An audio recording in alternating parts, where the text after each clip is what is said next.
and CA Vault Manager log is there right above.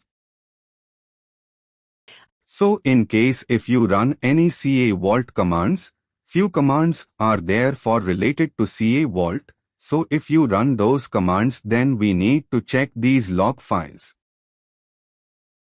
Okay, so this is basically for the certificates. Certificates and few commands. So yeah, CSRT is related to certificates and CA Vault Manager. We need to run few commands in certain scenarios.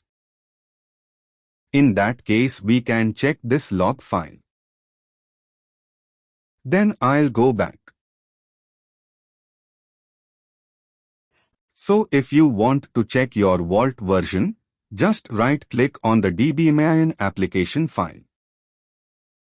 Oh, hold on.